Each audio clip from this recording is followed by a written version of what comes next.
এমন একটা ইনিংস শামীম হোসেন পাটোয়ারির টি-20 ক্যারিয়ারের অন্যতম সেরা একটা ইনিংস বললেও বোধ করি ভুল বলা হবে না।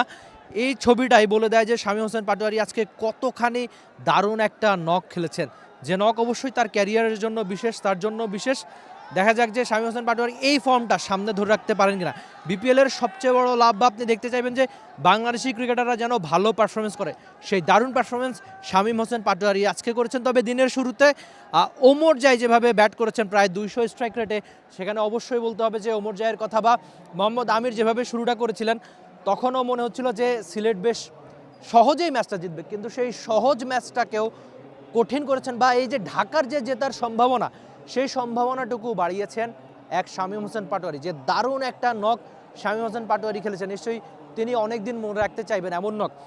বিশ্বকাপের প্রেক্ষাপটে আপনি যদি চিন্তা করেন, মাঝখানে কিন্তু টি-20 দল থেকে এই শামীম হোসেন পাটোয়ারি জায়গাও হারিয়েছিলেন। প্রিমিয়াম হেজেলনাট ফ্লেভারে পোলার কার্নিভাল হেজেলনাট আইসক্রিম। পোলার, মন ভালো থাক। কিন্তু আজকের এই নকটা নিশ্চয়ই তাকে আত্মবিশ্বাসী করবে। নিজের দিনে এক শামীম হোসেন পাটোয়ারি কেমন ইনিংস খেলতে পারেন, যারা টিভি স্ক্রিনে বা এই মাঠে বসে এই শামীমের ইনিংসটা দেখেছেন তারা নিশ্চয়ই অনেক দিন মনে রাখতে চাইবেন শামীম যে দারুণ একটা ইনিংস খেলছেন। যে ম্যাচ জিতেছে কিন্তু সিলেট, অথচ আমরা বেশিক্ষণ আলোচনা করছি এক শামীম হোসেন পাটোয়ারিকেই নিয়ে, কেননা এমন ইনিংসে সবচেয়ে বড় ক্রেডিট তার।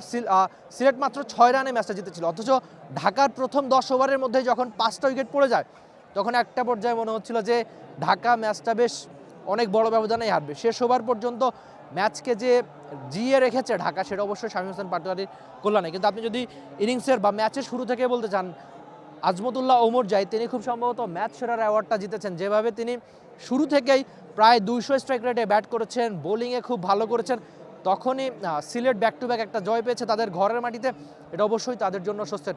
বা আপনি মোহাম্মদ আমিরের কথা বলতে পারেন, যিনি প্রথম ওভারে মেডেন ওভার করেছেন, তারপর সময়ের সঙ্গে যেভাবে তিনি কেন আধুনিক টি-20 ক্রিকেটের অন্যতম সেরা বোলারদের একজন, তার প্রমাণ এই সিলেটে দিয়ে রাখলেন আরেকবার।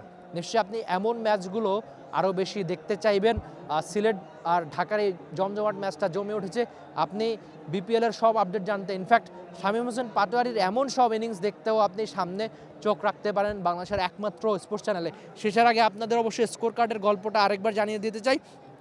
সিলেট যেখানে 5 উইকেট 173 রান করেছিল 20 ওভারে, সেখানে সর্বোচ্চ রান ছিল আজমতুল্লাহ ওমর জায়ের 24 বলে 50 রানের একটা ইনিংস, আর অন্যদিকে 167 রানে, যেখানে শামীম হোসেন পাটোয়ারির 43 বলে 81 রান, নট আউট, নটা 4, 3টা ছক্কা ছিল। এই যে রানগুলো, সংখ্যাগুলো, এমন একটা দারুণ ইনিংস নিশ্চয়ই শামীম হোসেন পাটোয়ারি মনে রাখতে চাইবেন অনেকদিন। আর যারা টিভি স্ক্রিনে দেখেছেন তাদেরও নিশ্চয়ই এমন একটা ইনিংস মনে থাকবে অনেকদিন। বাংলাদেশের টি-20 ক্রিকেটের ইতিহাসেরই হয়তো অন্যতম সেরা একটা ইনিংস। যে টি-20 ক্রিকেট তো প্রচুর হয় এখন, বিপিএলের কল্যাণে আপনি দারুণ সব ইনিংস দেখে থাকেন, বা ওয়ার্ল্ড ক্রিকেটের কল্যাণে, কিন্তু ওই যে হারা ম্যাচেও যে কোনো ক্রিকেটার থাকে বা এমন একটা ইনিংস থাকে যে ইনিংসটা নিয়ে অনেক বেশি আলোচনা হয়, সেই ইনিংসটাই শামীম হোসেন পাটোয়ারি আজকে এই সিলেটে খেলে ফেলেছে। নিশ্চয়ই এমন একটা ইনিংস আপনি অনেকদিন মনে রাখতেই চাইবেন। আর শামীম হোসেন পাটোয়ারির ইনিংস বা এই ঢাকা সিলেট ম্যাচ আপনার কেমন লেগেছে, আপনি সেসব মন্তব্য টি স্পোর্টসের কমেন্ট সেকশনে জানিয়ে দিবেন, যেটা আপনার জন্য সবসময় খোলাই থাকে। For more updates, subscribe to our YouTube channel and click on the bell icon. Follow us on Facebook and Instagram. Download T-Sports app to enjoy exciting games and highlights. Visit tsports.com.